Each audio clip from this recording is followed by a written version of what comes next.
Colorado.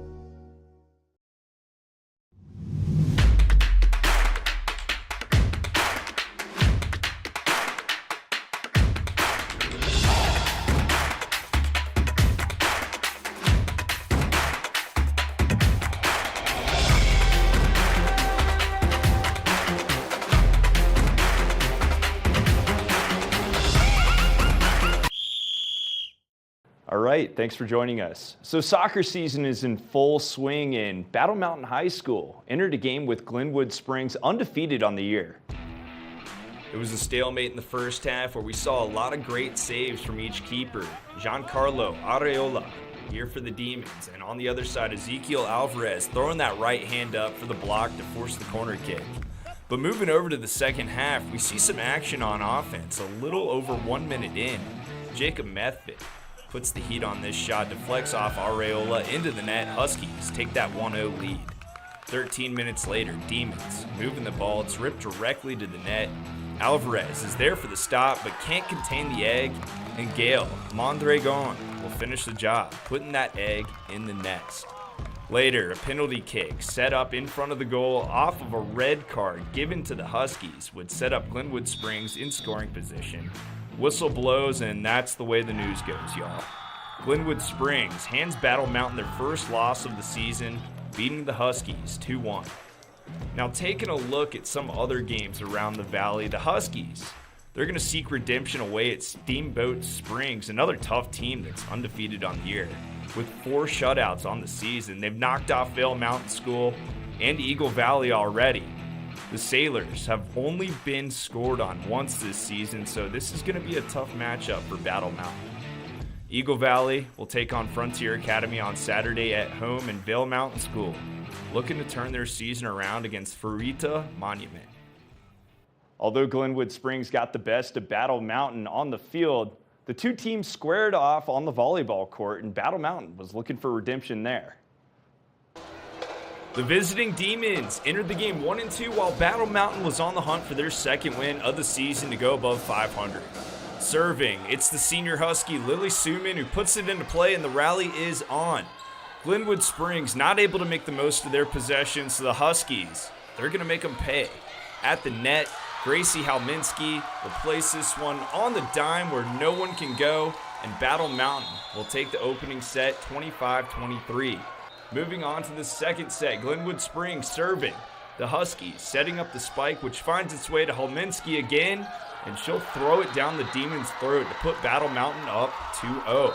On the third set, Huskies with the serve, and Glenwood Springs is there to return with some heat, but that block is just too tough for Marley Geisler, who was a menace all night at that net. And Battle Mountain, they're going to take the sweep over Glenwood Springs 3-0.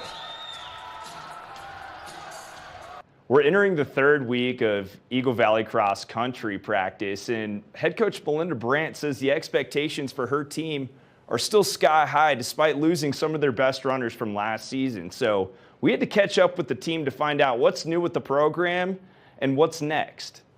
So last season, there was a lot of hype around the boys and girls Eagle Valley cross country team, and we've already talked with the team a little bit this season. I talked with you earlier, Coach Brandt. Expectations were set very high. We're in week 3 of, fall sports. How do you think the teams have kind of come along this year?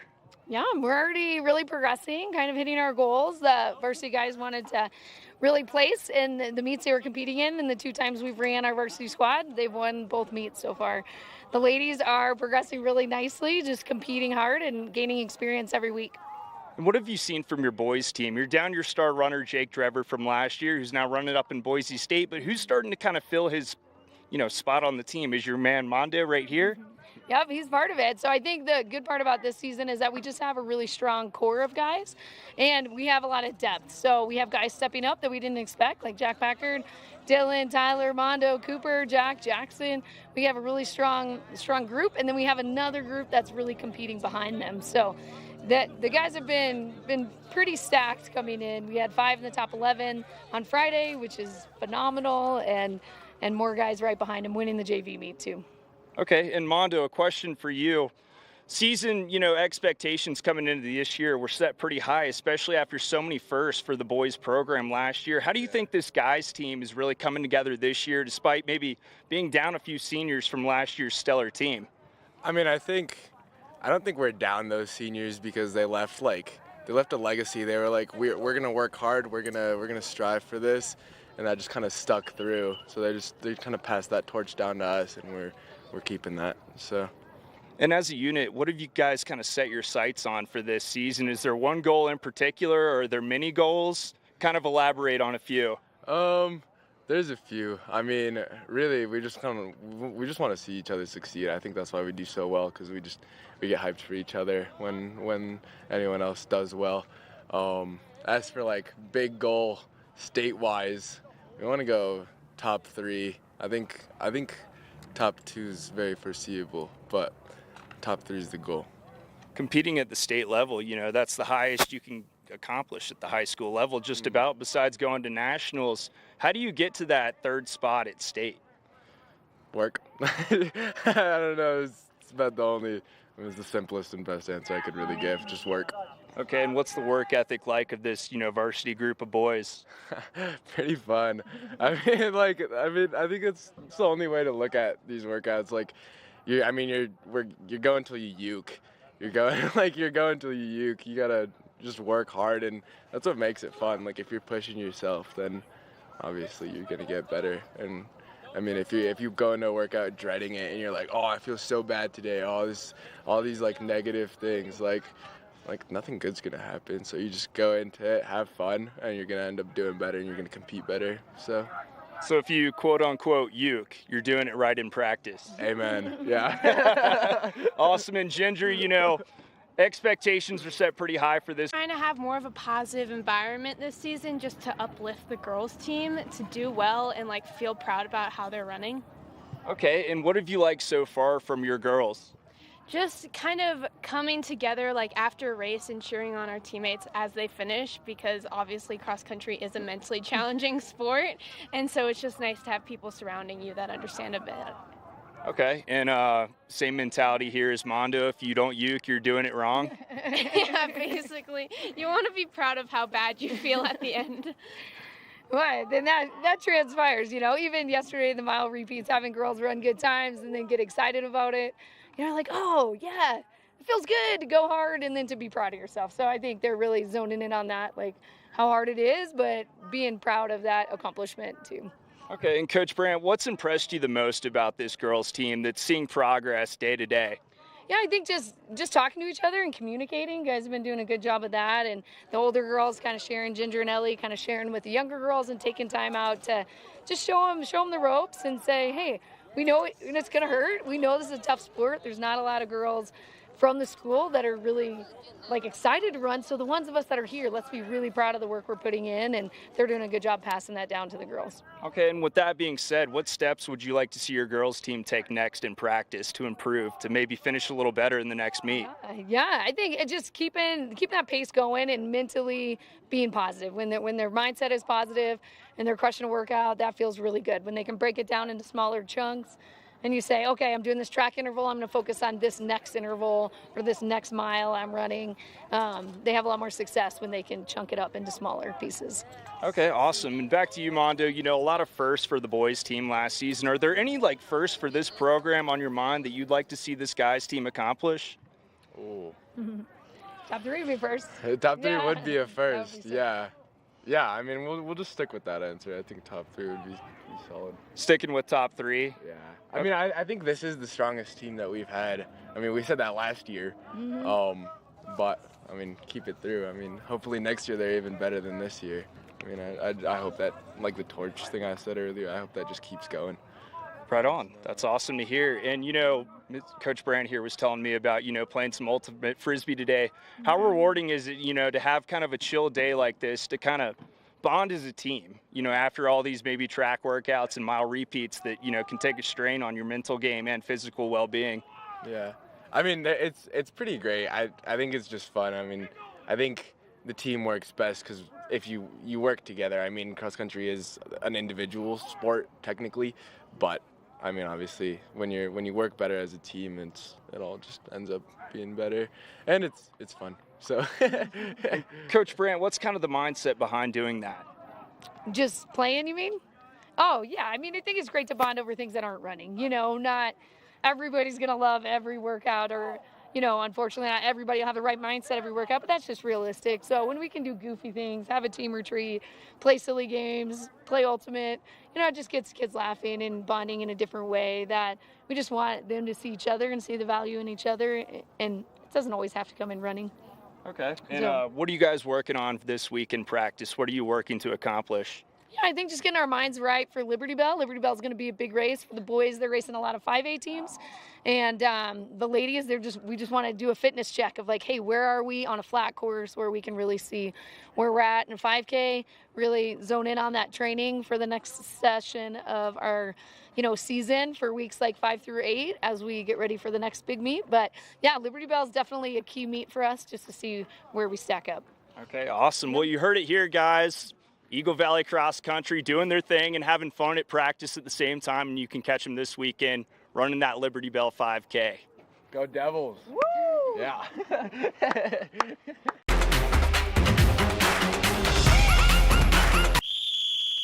Nap Harvest, your local marketplace for fresh, locally produced products. Our indoor farmers market is open 7 days a week, featuring locally grown organic produce, prepared meals, honey from our Nap Nectar hive, furniture, cutting boards, and much more. We source and sell locally grown and produced products from the Vail and Roaring Fork Valleys. Visit us at our new location in Eagle Ranch, 717 Sylvan Lake Road, next door to Color Coffee Roasters. Experience the beauty of fall on the rails of the Leadville Railroad. Take in the cool mountain breeze as you climb to 11,000 feet to watch the vibrant reds, oranges, and golds of fall come alive.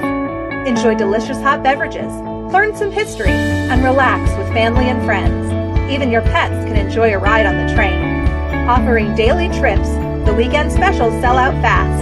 To secure your seat, book today at leadvillerailroad.com.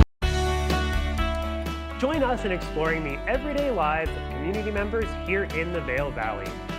Hear their inspiring stories of how they came here, their contributions to our community, and why they chose to call this place home. We want you to be one of our neighbors. If you would like to be featured or nominate someone to be featured, please send an email to danielle@tv8vail.com. We look forward to featuring your story right here on TV8. Lions Head Jewelers Fossil and Mineral Gallery. Located in the heart of Lions Head Village for over a decade, our 4,000 square foot gallery boasts a one-of-a-kind experience that cannot be found anywhere else in Vail. We carry the most exquisite array of fine jewelry, high-end minerals, and museum-quality fossils. We invite you to come in and explore all the history and beauty that nature has to offer.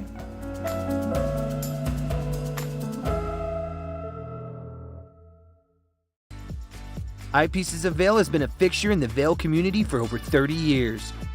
From designer frames and sunglasses to high-performance sports frames, prescription goggles, and in-demand accessories like helmets, goggle lenses, and foldable reading glasses, our inventory raises the optical bar. Visit one of our 7 locations today and see why generations of loyal customers return time after time for our unmatched service and inventory. Eyepieces, the art of vision.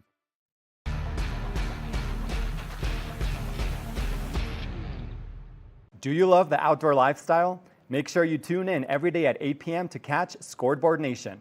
It's an outdoor lifestyle show dedicated to your 3 favorite mountain towns, Vail Beaver Creek, Park City, and Reno Tahoe. Join us for an incredible venture. Find us on TV8 Vail, Park City Television, or at thescoreboardnation.com. We can't wait to see you there.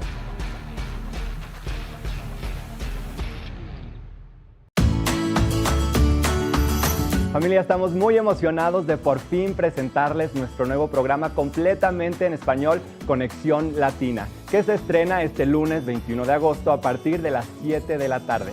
Por el momento, el programa se transmitirá los lunes, miércoles y viernes de 7 a 7 y media de la tarde, con una repetición de 7 y media a 8, así que no hay excusas para perdértelo.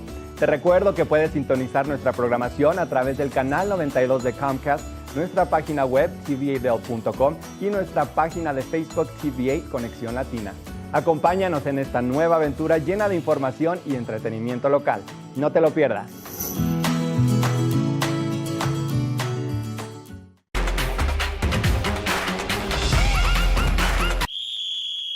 Now we'll jump on the gridiron where Vail Christian football is playing their second game of the season against Lyons County High. So we went over to the school to find out what their expectation is entering this second game. All right, so we're in week 3 of high school football here in the Centennial State, and we decided to stop by Vail Christian High School, and joining alongside me, head coach of the football team, Tim Pearson. Now, before we jump into your matchup Friday with Lyons County, we got to talk about 2 weeks ago, Dolores Huerta Prep. You guys came out firing on all cylinders on offense, put up 46 points, and your defense earned that shutout. What are some things that went well for y'all in week 1?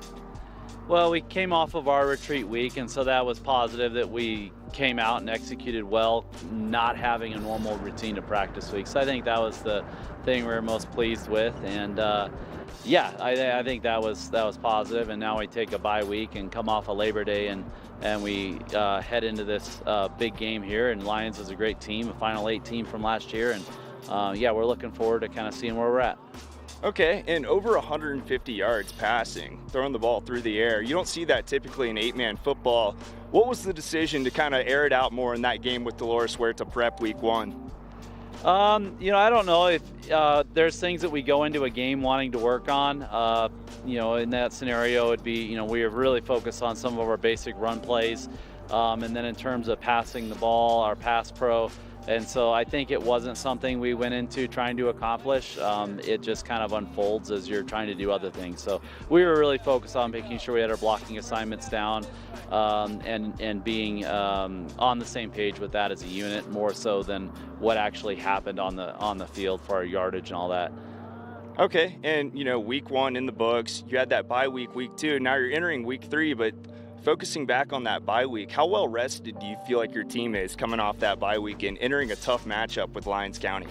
Well, we're rested and you just want to be productive. And so, like, yeah, the kids are probably feeling more so that they want to get going and they want to hit.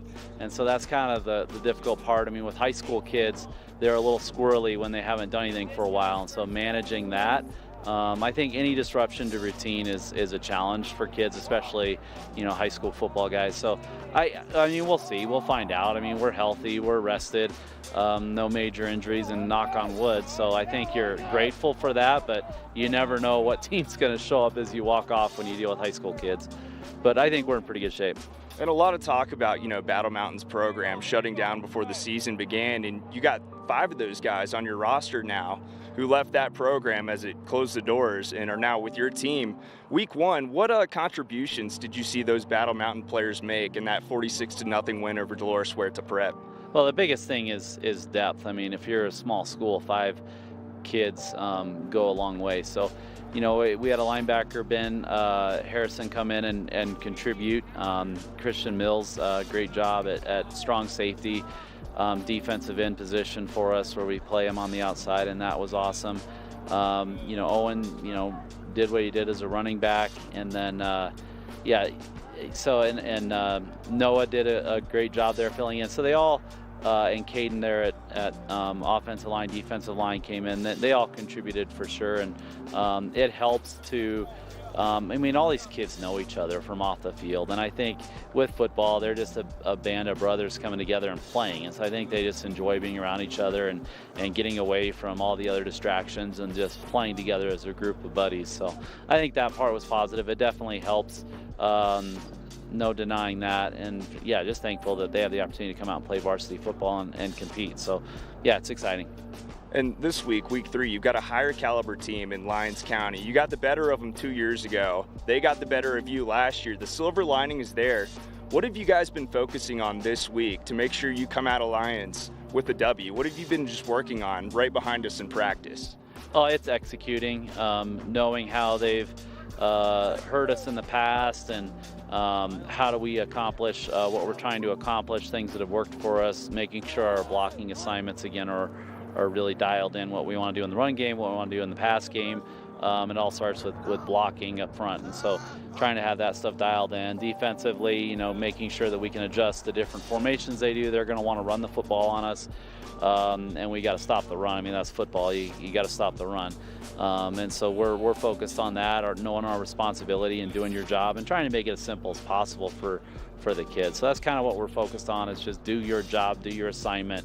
You don't have to make the big play every time. And as long as you do your job, it should all come together and piece itself together. You mentioned execution, and with the three facets of football in a higher caliber game like Lyons County, what facet needs to come together the most in order to walk out of there with the W on the road? I would say it's limiting mistakes at any facet, a turnover, an interception, being smart with the ball, having your quarterback not try to do too much. You can force the ball sometimes, and then other kids, there's times where you got to make a play. And so, getting that fumble recovery, getting that strip, making a stuff here or there. So those types of things are going to be what's important at any facet of the game, just, I think, turnovers. Okay, and I mean, week one, going back to Dolores where it's a prep, you guys were able to air the ball out. They were a lower caliber team, probably not as well put together as you guys are in week one, but now you're in week three against a higher caliber Lyons County team. Is there any kind of plan to air the ball out more against this tougher opponent? No, not necessarily. We feel we're a run the ball first team, and so we really want to run the football, and sometimes you need to do something different to accomplish the goal of moving the ball. So if that comes up, then we'll adjust. But we're ready to do what we need to do to accomplish what we need to do. But we definitely got to run the football and establish the running game. If we can get 5 yards a pop, we're in really good shape. 4 yards a pop, we're still moving the sticks. And so we just want to be content in that and stay disciplined with that. And if we got to do what we need to do, we're ready to do it. Okay, and I'll hit you with one last question, because there's a team behind us that needs leadership on this practice field right now. But plain and simple, what does Vail Christian need to do going down to Lyons County in order to pull off the win on the road? I think, not turning the ball over, sustaining our drives, and just playing assignment sound football. I mean, Lyons is a great team. So if we do that, we control what we can control, and whoever comes out on top, it takes care of itself. But we just got to control what we can control and execute and take care of things and play as a group of guys and just see how it all unfolds. All right. Thank you, Coach. Thank you. After a thrilling season opener against 17th ranked TCU and national championship runner-up, CU Boulder is entering week 2 of college football, and they're taking on their longtime rival Nebraska at home in Boulder. The team is still high on their victory over TCU, but know what's at stake this weekend as the Cornhuskers come to town for the first time since 2019. Nebraska, they own the series 49-20 all time, but Colorado, they've won the last 2 meetings. Coach Prime sat down with the media to discuss his expectations for Saturday's matchup and explained he knows what's at stake for the Buffs. It's a rivalry. We take it very seriously. First home game in front of Buff Nation, and we had a good practice today. We really did. I thought we could have took it up a notch with our focus, but we had a pretty good practice today overall. Now the Cornhuskers are coming off a disappointing loss to Minnesota, where they could not win that turnover margin as they fumbled once and threw 3 picks, ultimately falling to the Gophers 10-13. And with a loss like that, though, you've got to be hungry for a shot at redemption, and what better week to turn things around than against your rival. Taking a look now at the weekly AP poll that's dropped every week. We're in week 2 now, coming up on it, and many of you Buff fans are going to be excited to see Colorado there in that 22 spot, inside the top 25 for what feels like it's been forever. After knocking off 17th ranked TCU down in Texas last weekend in a shootout, which had many Buff fans on their feet, including myself, but a lot to look forward to this season, especially now with Nebraska coming to town this weekend. Could be an interesting matchup, but I'm expecting big things from the Buffs and Coach Sanders in their home opener.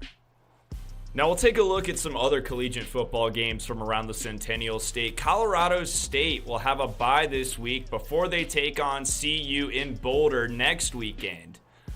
The Rams, they're coming off a loss to Washington State at home that ended in a 50-24 loss. And then we'll go down to the Air Force Academy, over there in Colorado Springs.